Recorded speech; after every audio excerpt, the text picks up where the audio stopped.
사업 위기에 놓였던 뉴욕 한인회관을 살리기 위해 한인마트에 설치했던 18개 성금함에 모두 9,383달러의 적지 않은 성금이 모아졌습니다. 오늘 뉴욕주 연방의회 예비선거가 실시된 가운데 한인 유권자가 많아 정치력을 인정받을 수 있는 연방 하원 제3지구에 관심이 집중되고 있습니다. 이번 독립기념일 연휴의 여행객이 사상 최대를 기록할 전망입니다. 저유가의 영향으로 자동차 여행객이 크게 늘어날 것으로 보입니다. 뉴욕시 렌트 규제 아파트의 1년 계약시 임대료가 2년 연속 동결됩니다. 뉴욕시 콘도 코앞 소유주들의 재산세 감면 혜택이 확대됩니다. 이상은 오늘의 주요 뉴스입니다.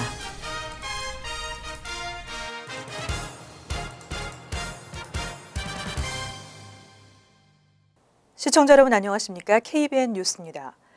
차압 위기에 놓였던 뉴욕 한인회관을 살리기 위해 뉴욕 일원 한인마트에 설치했던 성금 모금함을 오늘 오픈했습니다. 총 18개로 적지 않은 금액이 모금됐습니다. 많은 한인들의 기대와 정성을 느낄 수 있었습니다. 지한샘 기자가 보도합니다. 지난 5월 6일 뉴욕 일원 한인마트와 식당에 설치했던 뉴욕 한인회관 살리기 성금 모금함. 약 50일 만에 뉴욕 한인회관에 모아진 모금함을 차례로 오픈했습니다. 굳게 닫혀져 있던 모금함이 차례로 열리고 모금함을 가득 채우진 못했지만 한눈에 봐도 적지 않은 금액입니다. 정성이 느껴지는 봉투도 보이고 100달러 지폐와 개인 수표도 다수 나왔습니다. 18개 모금함에서 모아진 금액은 총 9,383달러 35센트입니다. 그동안 참여해준 수많은 한인들의 정성이 느껴지는 순간입니다. 우리 동포 여러분들께서 이렇게 한 분 한 분 정성을 모아주신 성금함을 오늘 오픈했습니다. 이렇게 많은 성금을 동포 여러분들께 도와주셔서 저희들이 이번에는 무사하게 밀린 텍스를 내고 우리 회관을 지킬 수 있게 되었습니다. 동포 여러분들께 진심으로 감사드립니다. 뉴욕 한인회는 이번 달 30일부로 공식 모금 캠페인을 종료한다고 밝혔습니다. 그동안 모금된 금액은 46만 3,736달러 27센트. 이 중 30만 달러는 체납세금으로 납부했고 13만 달러는 상반기 부동산세로 6월 30일까지 납부해야 합니다. 민승기는 우리 50만 동포의 집을 아주 팔으려고 또 99년 리스를 주고 그 돈을 받아 다 썼기 때문에 민승기를 형사적으로 민사적으로 수를 해야 되는데 변호사 비용이 약 10만 불 들어갑니다. 뉴욕 한인회는 앞으로 민승기 전 회장을 상대로 한 민형사 소송에 주력할 계획입니다. 동포 사회에 수십만 달러에 달하는 금전적 손실과 막대한 정신적 피해를 입힌 민 전 회장의 책임을 반드시 묻겠다는 생각입니다. 공식적인 모금 활동은 끝이 났지만 앞으로도 소송 비용과 회관 수리비 등 적지 않은 금액이 더 필요해 한인사회 후원이 계속 필요한 현실입니다. KBN 뉴스 지한샘입니다. 오늘은 뉴욕주 연방의회 예비선거가 실시됐는데요.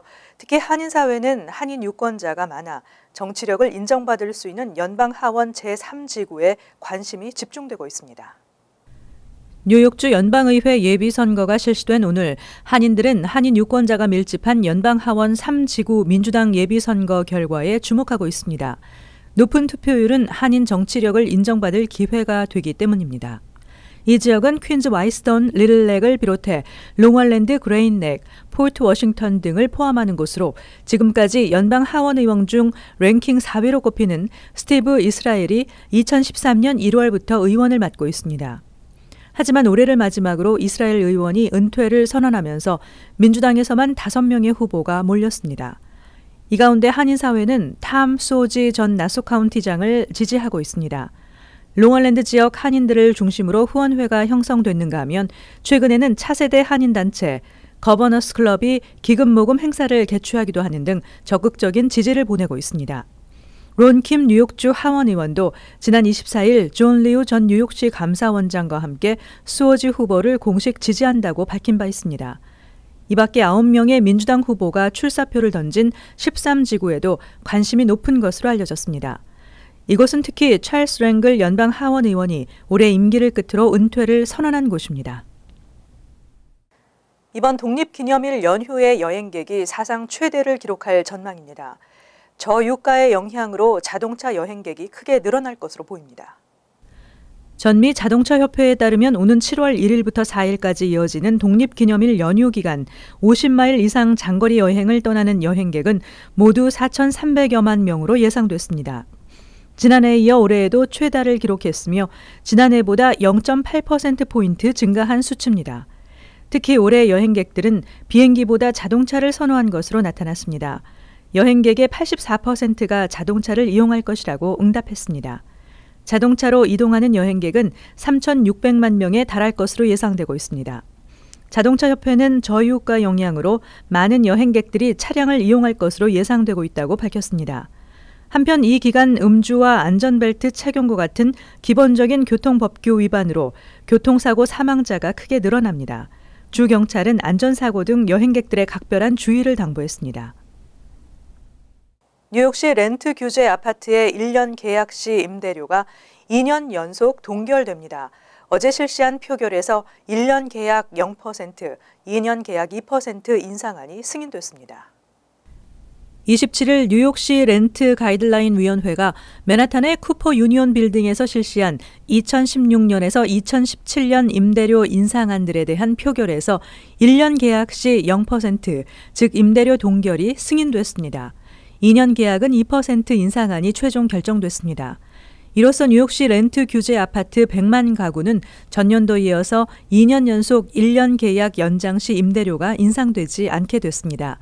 지난해 렌트 가이드라인 위원회는 설립된 지 46년 만에 처음 1년 계약 시 임대료를 동결시킨 바 있습니다.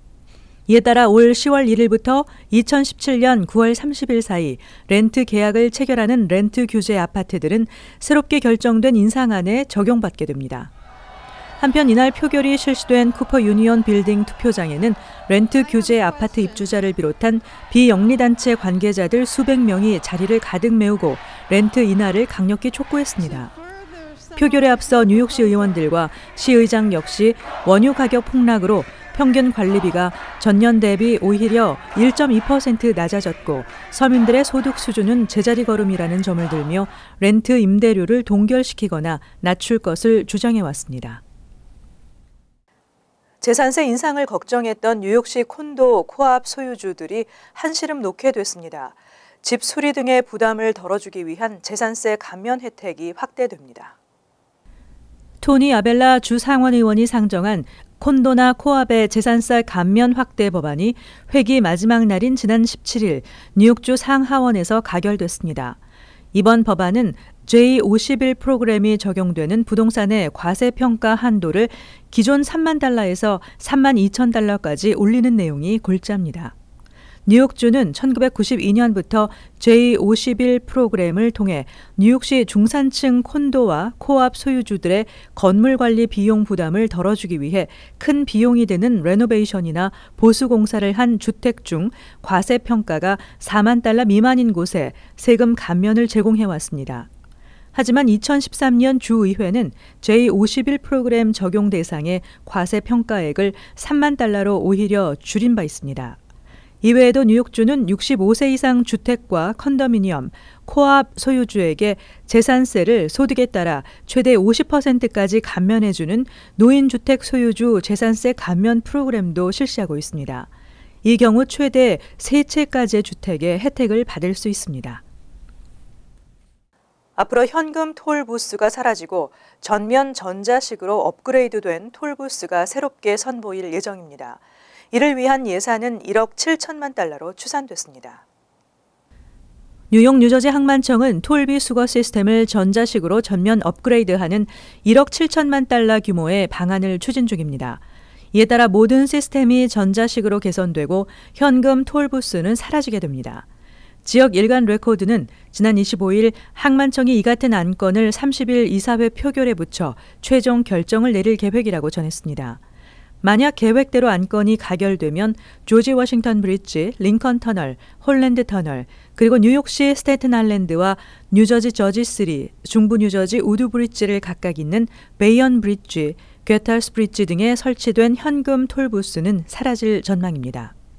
현재 각 다리와 터널에는 이지패스용 현금 지불용 톨부스가 각각 설치돼 있어 이지패스용 부스는 전자기기가 이지패스를 인식해 톨비를 수거하고 현금 톨부스의 경우에는 카메라가 차량의 번호판을 촬영해 번호에 등록된 차량 소유주에게 톨비와 행정 처리 수수료를 우편을 통해 부과하고 있습니다. 하지만 이 모두 20년 전에 도입된 것으로 상당히 낙후돼 있습니다. 항만청은 전면 전자식으로 업그레이드할 것을 주장하고 있습니다. 스마트건 판매 법안이 통과됐습니다. 하지만 여전히 반대 여론이 많고 우려도 많아 총기 고민을 풀어줄지 의문이 제기되고 있습니다. 지난 2월 주 상원을 통과한 스마트건 판매 법안이 어제 하원에서 가결되면서 주지사의 서명 절차만 남겨두게 됐습니다. 그러나 크리스티 주지사는 지난 회기에도 동일한 법안에 대해 총기 규제와 관련된 법이 이미 마련돼 있다며 거부권을 행사한 적이 있어 이번에도 서명을 하지 않을 가능성이 높습니다. 스마트건은 첨단 안전장치를 통해 인증된 소유자만 사용할 수 있도록 특수 제작된 총입니다. 스마트건은 총 손잡이와 인증된 사용자가 착용하는 팔찌에 각각 전자칩을 내장하고 이 두 칩이 약 10cm 이내에 있을 때만 총의 안전장치가 풀리도록 설계되어 있습니다. 도난 등으로 범죄에 사용되는 것을 막고 사고로 인한 인명피해도 줄일 수 있다는 것입니다. 하지만 스마트건이 다른 사람의 총기 사용을 제한하려다 본인이 총기 위험에 노출될 수 있다는 우려의 목소리도 나오고 있습니다. 한편 옹호론자들은 스마트건이 불필요한 총기 사고를 크게 줄일 것이라지만 반대론자들은 오히려 총기 구입만 늘어날 것이라고 지적하고 있습니다. 직접 매장에 가지 않고도 온라인 구매를 하듯 모바일 뱅킹 대중화로 인해 은행에 설 자리도 사라지고 있습니다. 은행들의 지점수 감소가 전국적인 현상으로 나타나고 있습니다. 연방예금보험공사에 따르면 지난 6년 동안 전국의 은행 지점수가 6.3% 감소했습니다. 올 6월 현재 은행 지점수는 총 93,283개로 나타났습니다. 이 같은 각 은행들의 지점 감축은 뱅크 오브 아메리카와 시리은행 그리고 캐피털원이 주도한 것으로 파악됐습니다. 뱅크 오브 아메리카는 지난 2009년 6,185개 지점이 지난해 4,834개로 21.84% 감소했습니다. 하지만 뱅크 오브 아메리카의 지점 줄이기는 계속될 전망입니다. 세리은행의 지점도 20% 이상이 줄어 지난해 807개로 나타났습니다. 캐피털원 역시 지난 2009년 1,041개 지점이 지난해 826개로 20.65% 감소했습니다. 가장 큰 원인은 늘어나는 모바일 뱅킹과 비용 절감 차원인 것으로 나타났습니다. 실제로 지난해 2,500만 명의 성인이 모바일 뱅킹 고객이 됐고 은행 업무 한 건에 드는 비용이 4.25달러인 것에 비해서 모바일 뱅킹에서의 업무 한 건은 약 10센트인 것으로 나타났습니다.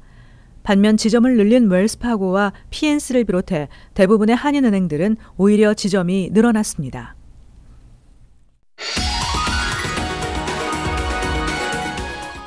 이어서 LA 지역 한인사회 소식입니다. 100도가 넘는 무더위가 이번 주 또다시 남가주를 강타할 것으로 예상됩니다.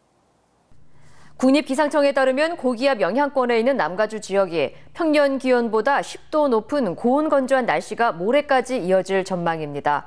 기상청은 또 오늘 오전 11시부터 오후 8시까지 산타 클라리타 밸리와 샌 게브리엘 밸리, 샌프란도 밸리 등 LA 인근 산간 지역에 폭염주의보를 발령했습니다. 특히 높은 온도와 함께 자외선도 더 강해져 15분 이상 햇빛에 노출되지 말 것을 주민들에게 경고했습니다.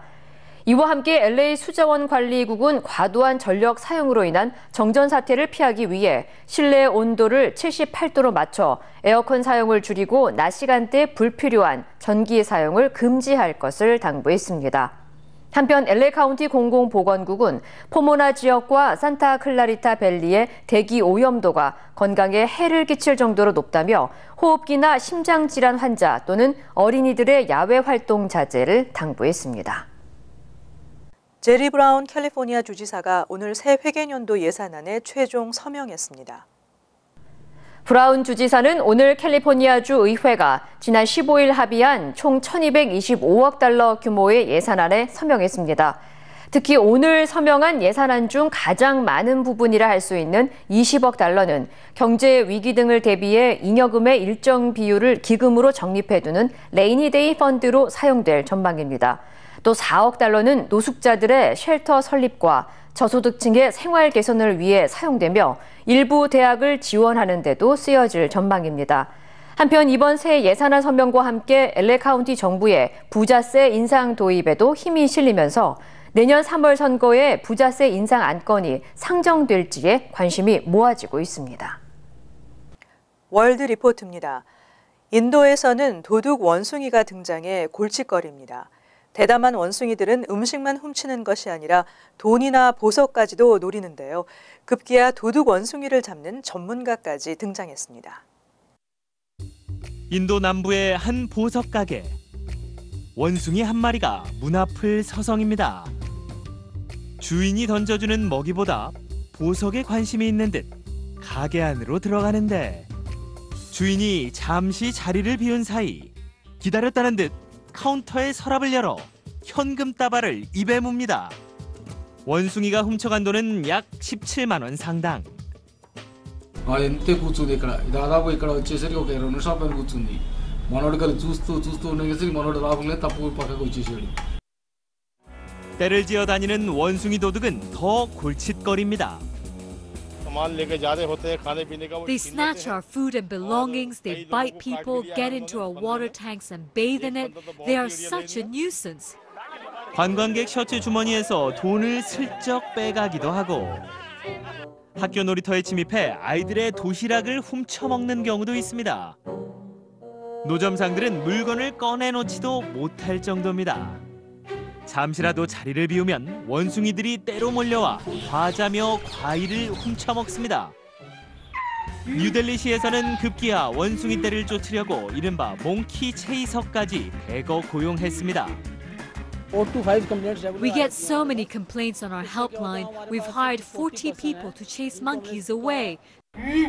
몽키 체이서는 새총을 쏘며 천적인 랑구루 원숭이의 울음소리를 흉내냅니다.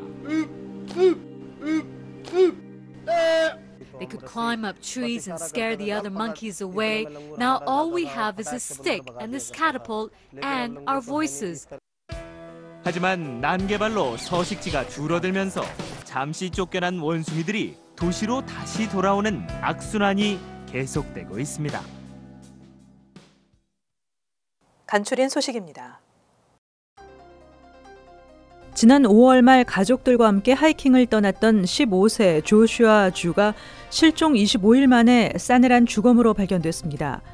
가족들에 따르면 주군은 당시 계곡 위의 바위에서 가족들과 함께 하이킹을 하다가 평소 좋아하던 탐험을 위해 다른 쪽 방향으로 다녀보겠다는 말을 남긴 뒤 실종됐습니다. 엘도라도 카운티 경찰은 지난 24일 특수장비를 이용한 수색 작업 끝에 이날 오전 10시 40분쯤 주군의 시신을 발견했습니다. 지난 24일 퀸즈 베이사이드의 MS-158 중학교에서 12세 여학생이 공기총을 학교에 들고 와 다른 학생을 위협하는 사건이 발생했습니다. 27일 데일리 뉴스 보도에 따르면 학교 화장실에서 한 여학생이 다른 여학생의 가슴에 9mm 권총과 똑같이 생긴 공기총을 가져다 대며 위협했습니다. 다행히 공기총은 발사되지 않았고 부상자도 없었습니다. 하지만 총기를 가져온 여학생은 경찰에 연행됐으며 공기총도 압수됐습니다. 재소자들에게 금지됐던 펠그랜트 혜택이 부활됩니다. 연방교육부는 24일 주교도소와 연방교도소 수감자들에게 펠그랜트를 다시 지원하는 시범 프로그램을 실시하기로 결정했다고 밝혔습니다. 펠그랜트 혜택은 전국 주교도소와 연방교도소에 수감된 12,000명의 재소자들을 상대로 실시되는데 뉴욕주에서 1,000여 명, 뉴저지주에서 600명으로 추산됐습니다. 시범 프로그램이 성공적으로 실시되면 모든 재소자들을 상대로 확대할 방침입니다. 26일 오후 9시쯤 서포크 카운티 제리코 턴파이크 교차로에서 포드 익스플로러가 좌회전을 기다리고 있던 포드 익스케이프와 역시 좌회전 차선에 있던 한인 정현 씨가 운전하는 혼다 오디세이를 들이받았습니다. 이 사고로 익스플로러에 타고 있던 여성이 사망했고 남편과 아들은 치료를 받고 있습니다. 정현 씨는 부상당하지 않은 것으로 알려졌으며 익스플로러 운전자는 음주 사실을 시인했습니다. 다음은 시사 칼럼이 이어집니다.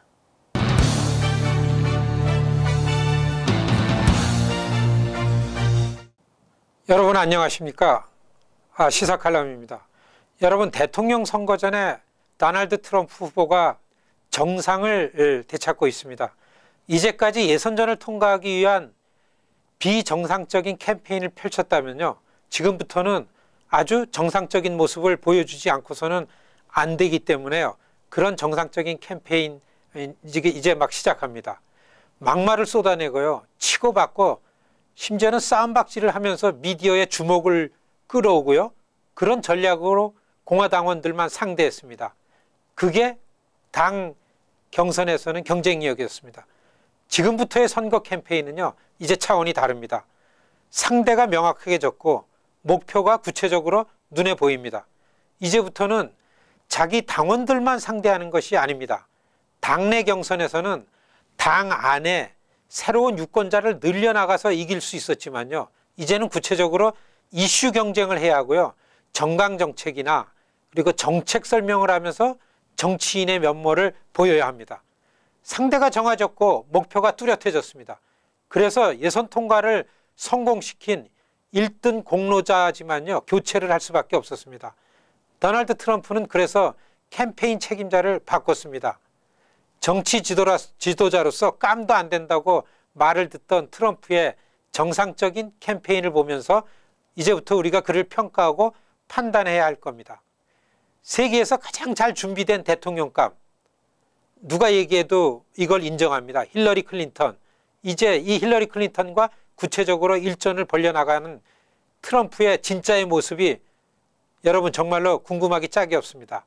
우리가 그의 실력을 이제 보게 됩니다. 시청자 여러분, 언제부턴가 유권자는요, 후보에 관해서 매체를 통해서 보여주는 대로만 보고서 선거를 하게 되었습니다. 유권자들에게 후보를 이리저리 꾸며서 보여주는 그런 선거 전문가들, 그런 선거꾼들 눈속임에 우리가 속아 넘어가면서 투표를 해왔습니다. 도저히 후보를 정확하게 그 사람 됨됨을 알 방도가 없었습니다. 선거꾼들에 의해서 세상이 점점 더 망가지고 있다, 이렇게 얘기해도 틀린 말 아닙니다. 유권자들의 선호도에 맞추어서 선전 홍보를 하기만 하면 됐습니다. 후보 실제의 모습은 그렇지 않더라도요, 그렇게 이미지를 만들어서 선전 홍보를 했습니다. 본선거전에서는 민주공화 양당의 선거꾼들이 그렇게 대결을 벌이게 됩니다. 그리고 범국민들의 지지를 받도록 하는 그런 것, 그렇게 해야만 이길 수 있는데 그렇게 하지도 않습니다. 미국의 대통령 선거제도는요, 투표에서는 저도 선거를 이길 수 있는 방도가 있는 그런 제도입니다. 여러분, 2000년 대통령 선거전에서 공화당의 조지 부시 대통령은요, 국민투표에서는 거의 한 60만 표 이상의 차이로 엘고어한테 졌습니다. 그는 대통령 선거인단에서 이겼습니다. 그렇게 해서 백악관을 차지했습니다.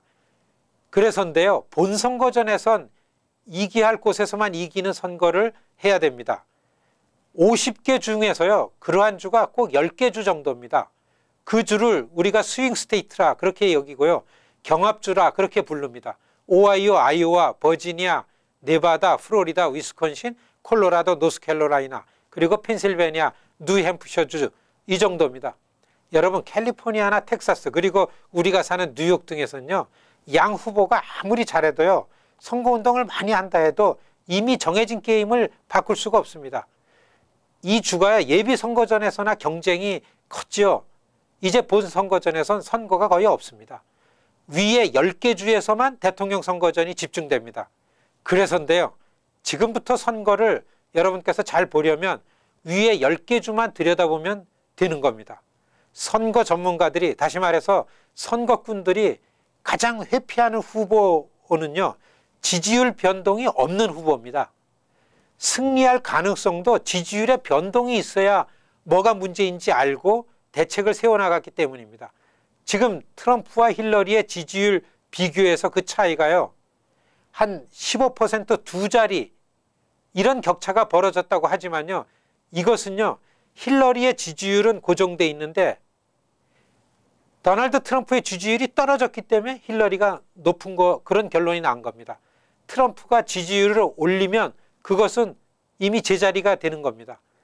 지지율의 변동은 지지율을 올릴 수 있는 가능성을 보여주는 신호입니다. 더 이상 지지율을 늘릴 방도가 없는 고정 지지율은요, 이거는 방도가 없습니다. 시청자 여러분, 이번 선거를 이러한 조건을 감안해서 봐야 옳게 볼 수 있는 겁니다. 힐러리 클린턴이 도널드 트럼프를 10% 이상의 차이로 앞선다고 하는데요. 그것은 전국적인 지지율이고요.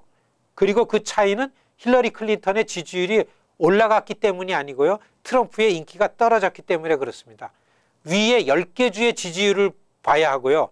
지지율의 변동이 있는지를 지금 살펴봐야 합니다. 시청자 여러분, 그래서인데요. 트럼프 캠프는 아주 영악스럽게 캠페인을 10개 주에서만 펼치고 있습니다. 아니면요, 아직 후보를 결정하지 않은 우리 같은 소수계들, 그거를 겨냥하고 있습니다. 그래서요, 우리가 모여서 그를 강하게 비판하고 평가해야 합니다. 그래야 한인 유권자 그룹이 양 후보의 눈에 확 들어가게 됩니다. 여러분, 그래서 전국의 한인들이, 전국의 한인 유권자 활동가들이 워싱턴에 모입니다. 7월 6일부터 2박 3일입니다. 모든 준비를 해놓고 여러분들이 참가해 주기를 기다리고 있습니다. 여러분 그냥 오시기만 하면 되는데요. 트럼프 측과 힐러리 측을 불러다 놓고서요, 목소리를 우리가 높이는 일입니다. 여러분 우리 다 함께 워싱턴으로 모이시기를 요청드립니다. 감사합니다.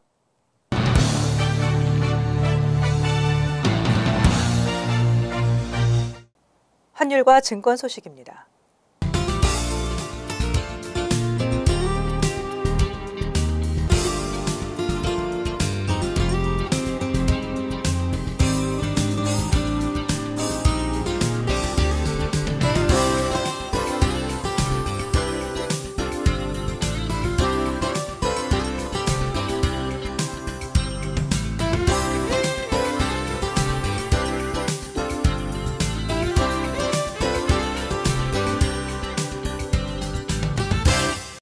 이어서 날씨입니다. 수요일은 곳에 따라 흐리겠지만 대체로 맑겠습니다. 낮 최고 기온은 83도, 섭씨 28도, 밤 최저 기온은 66도, 섭씨 19도로 예상됩니다. 목요일은 화창하겠습니다. 금요일은 가끔 구름이 끼면서 곳에 따라 소나기가 지나가는 곳도 있겠습니다. 이상으로 KBN 뉴스를 마칩니다. KBN과 함께 즐거운 시간 되시기 바랍니다.